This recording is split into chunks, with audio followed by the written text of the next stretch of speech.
Part 1. You will hear part of a telephone conversation between a customer and a sales agent.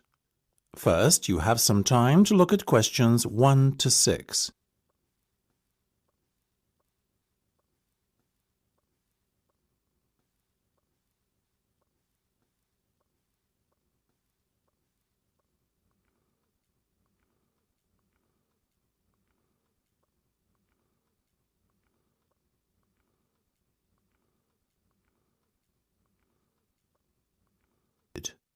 You should answer the questions as you listen, because you will not hear the recording a second time. Listen carefully and answer questions 1 to 6. Now, before we go any further, could you please confirm your full name for me? Of course, it's Marge Thompson. MARGETHOMPSON. Thank you, Marge. That's great. Now, Marge, the next thing I'm going to do is provide you with a booking reference. You should quote this in any further communication you have with us. OK, just let me get a pen. Go ahead. Very well. It's 777 000 44 22. That's 777 000 44 22. Got it? Yes, thank you. And just to confirm, you want to hire a car for 14 days, is that right? Exactly. Right, I can confirm that you'll be issued with a Tigray Sword Star. What's this Tigray sword thing? Oh, my apologies. That's the model of car we've allocated to you for the hire period. Oh, I see. Sorry, I'm not that well up on car models. No worries. I'll give it to you again. Mind you, it's 2 words. Tigray Sword Star. That's Tigre SWORDSTAR.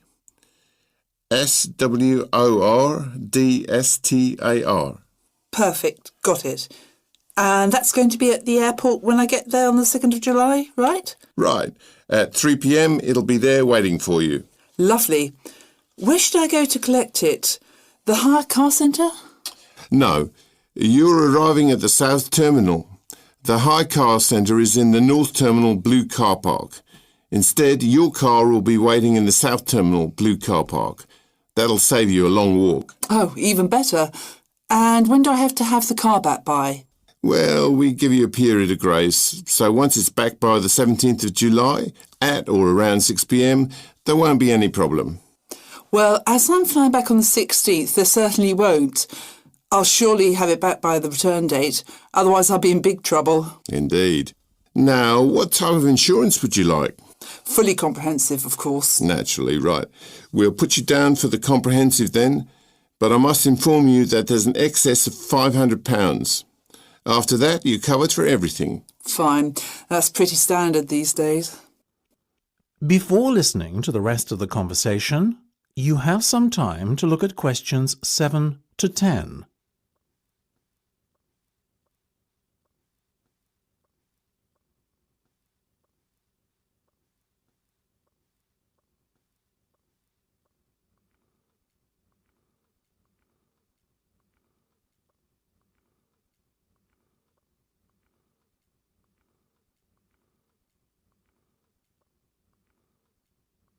Now listen and answer questions 7 to 10. Now, Marge, how would you like to pay today? Do you accept cheques? Unfortunately not.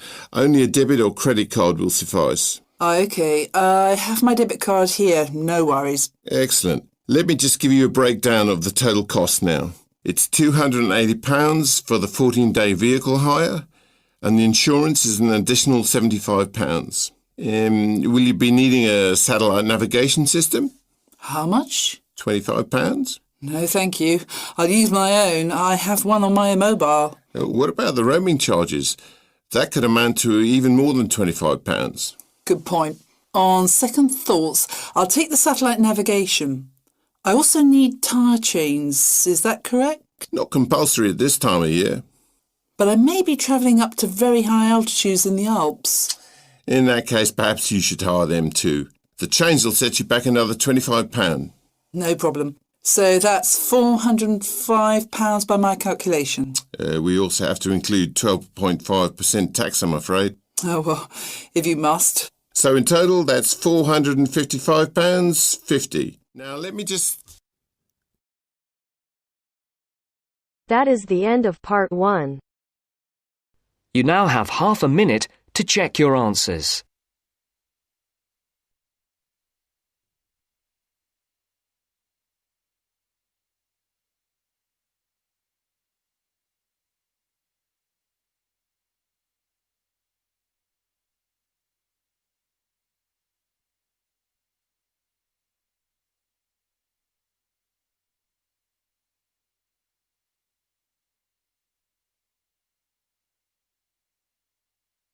Now turns to part 2.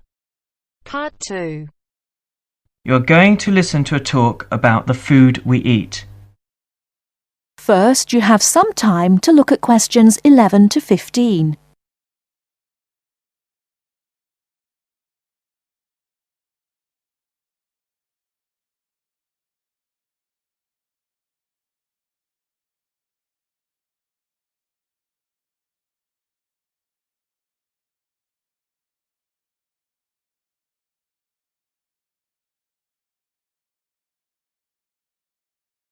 Now, listen carefully and answer questions 11 to 15.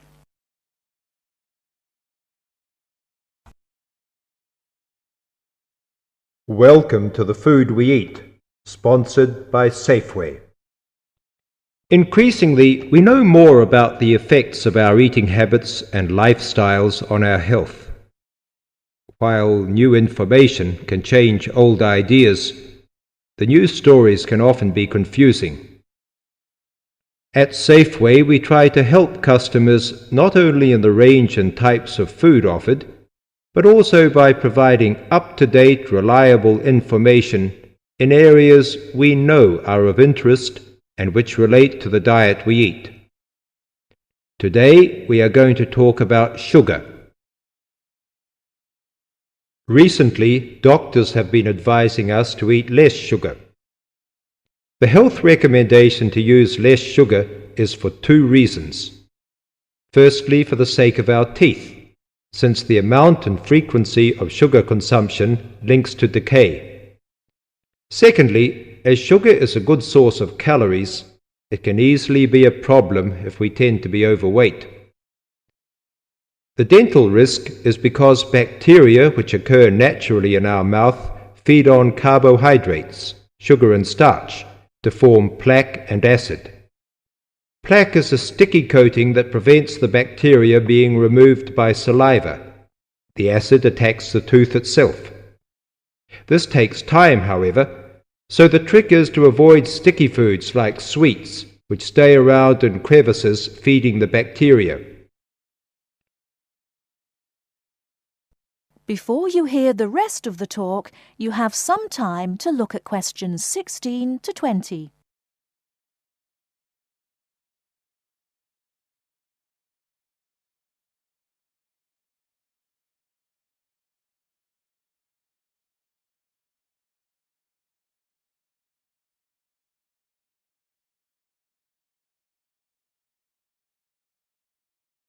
Now listen and answer questions 16 to 20. Regular brushing, preferably with a fluoride toothpaste, helps remove particles and resist acid. The worst thing you can do is nibble sweet things between meals. It puts your teeth under constant attack. A sweet tooth develops gradually, and you might be surprised at how you can steadily unlearn the taste, taking in fewer calories and saving your teeth. Here's some ways. A. Gradually cut down the sugar in tea and coffee till you can stop altogether or switch to sweeteners. B. Choose snacks with a lower sugar content. Fresh fruit, raw vegetables, crackers, milk or low-fat natural yogurt. Remember, some fruits like raisins have lots of sugar. C. Look for reduced sugar alternatives. There are more and more around, from diet drinks to yogurts, even jams and sauces. D. Try gradually to cut back on the sugar you use in cooking, especially in baking.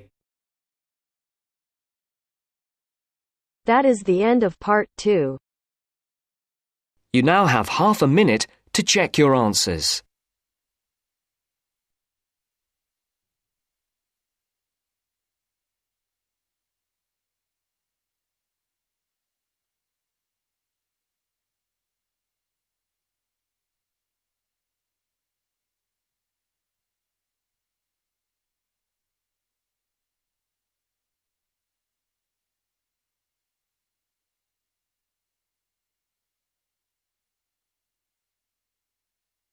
Now turns to part 3. Part 3. You will hear a media studies tutor giving a lecture about news sources. Section 3. You will hear a man called Frank talking to Dr. Lindsay about what he should study if and when he returns for further classes. First, you have some time to look at questions 21 to 25.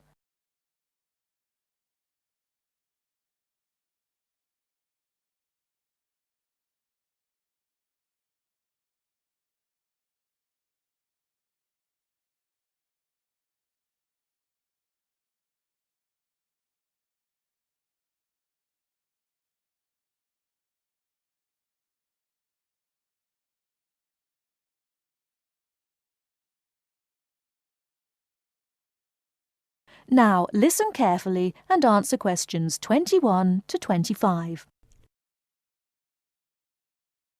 Now, many of you will have heard about the predicted death of newspapers, as people increasingly access the TV and the Internet for their news. Today, I want to look at the USA, which has very advanced news sources, to see if this is actually true. In the USA, the main news sources without doubt are TV, the Internet, and the press. That is, traditional newspapers. And although they are each surviving and growing, they are also changing.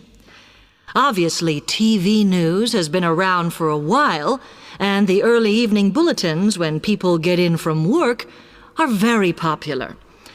I suppose we traditionally think of the morning newspaper arriving on our doorstep with the daily news. Interestingly, this is not borne out by the statistics, which show that readership in the U.S. is much higher when people have time to relax, when they're not working, especially on Sundays. The Internet is also a popular weekend activity, but shows no variation with weekday access. So people are using the different sources in different ways. Interestingly, local radio has been hit less by the grip of quite strong local newspapers than by the Internet, which is seen to offer a better regional service. But just because the Internet is seen as the new force in news media does not mean it is dominant. Television has, of course, been global for a while. But now technological changes, which have fueled the rise of online news, have also allowed newspapers to print and distribute editions across the world. In fact, Internet news, which is seen as the big competitor for traditional markets, does not offer that much variety. Often, the sources are the online versions of the newspapers, whereas television, in order to offer something different, has had to come up with a much more mixed bag of reporting, from hard news to light reports on celebrity events. Another issue is reliability. The Internet is virtually unregulated, so anything can be reported there, whether true or not. Journalists on newspapers have fought a long, hard battle to fight intervention and to retain the freedom of the press. Television, however, is seen as critical to political power and has become subject to harsh controls about what it can or cannot say. Before you hear the rest of the talk, you have some time to look at questions 26 to 30.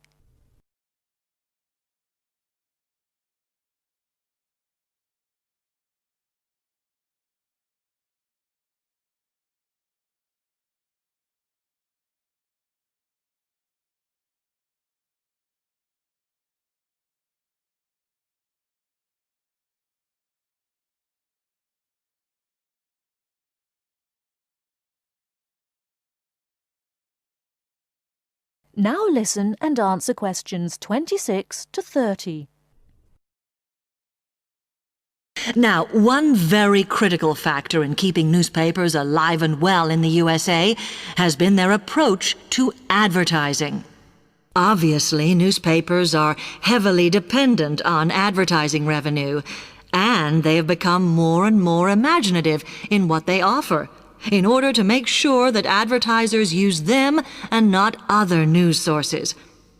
This has meant that, contrary to popular belief, newspapers now have a significantly higher profit margin than the rest of American industry. So, how have they managed to raise advertising revenue in this way? Well, they have put a lot of effort into developing and maintaining a very strong association with the retail trade. And they've come up with a winner. A critical tool in their sales plan has been suggesting that the adverts they run can have vouchers. This has been enormously effective because they have found that not only do more people buy the paper to get the discounts, but also that this inevitably means much higher sales for the clients who advertised.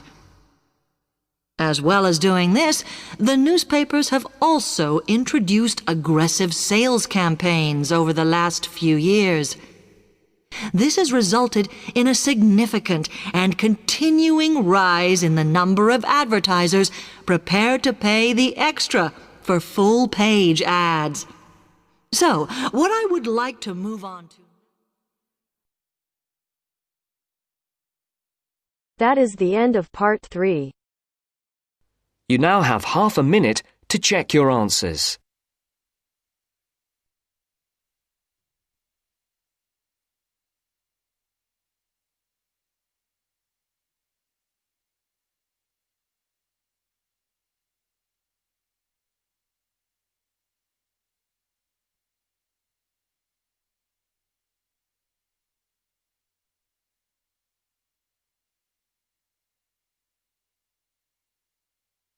Now turns to part 4. Part 4. You will hear a talk about memory in babies and young children. First, you have some time to look at questions 31 to 40.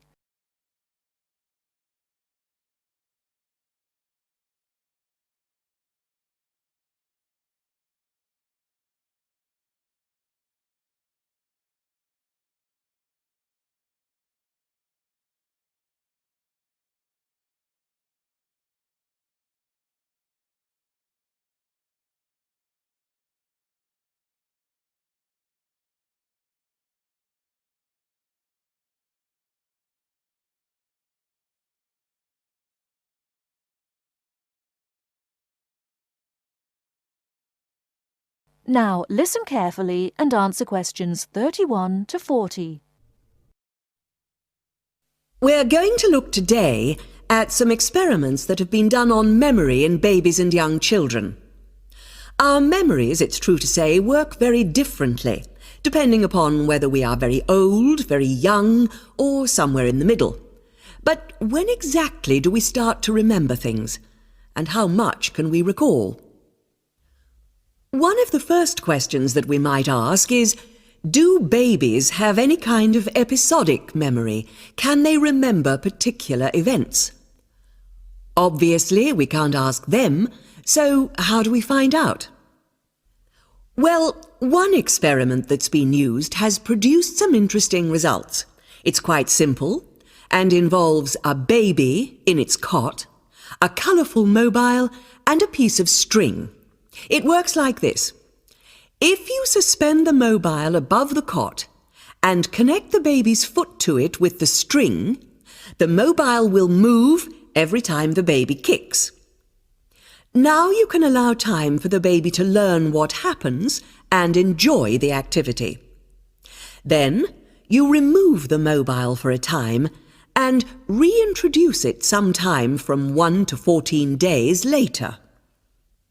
If you look at this table of results, at the top 2 rows, you can see that what is observed shows that 2-month-old babies can remember the trick for up to 2 days, and 3-month-old babies for up to a fortnight. And although babies trained on one mobile will respond only if you use the familiar mobile, if you train them on a variety of colours and designs, they will happily respond to each one in turn. Now, looking at the 3rd row on the table, you will see that when they learn to speak, babies as young as 21 months demonstrate an ability to remember events which happened several weeks earlier.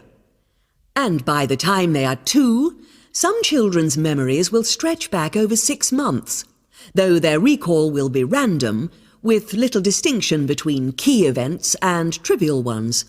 And very few of these memories, if any, will survive into later life. So, we can conclude from this that even very tiny babies are capable of grasping and remembering a concept. So, how is it that young infants can suddenly remember for a considerably longer period of time? Well, one theory accounting for all of this, and this relates to the next question we might ask, is that memory develops with language. Very young children with limited vocabularies are not good at organising their thoughts. Though they may be capable of storing memories, do they have the ability to retrieve them? One expert has suggested an analogy with books on a library shelf. With infants, he says, it's as if early books are hard to find because they were acquired before the cataloguing system was developed. But even older children forget far more quickly than adults do. In another experiment, several 6-year-olds, 9-year-olds and adults were shown a staged incident. In other words, they all watched what they thought was a natural sequence of events. The incident went like this. A lecture, which they were listening to, was suddenly interrupted by something accidentally overturning. In this case, it was a slide projector. To add a 3rd stage, and make the recall more demanding, this accident was then followed by an argument. In a memory test the following day, the adults and the 9-year-olds scored an average 70%, and the 6-year-olds did only slightly worse. In a retest 5 months later, the pattern was very different. The adults' memory recall hadn't changed, but the 9-year-olds had slipped to less than 60%, and the 6-year-olds could manage little better than 40% recall. In similar experiments with numbers, digit span is showed to vary. That is the end of part 4. You now have half a minute to check your answers.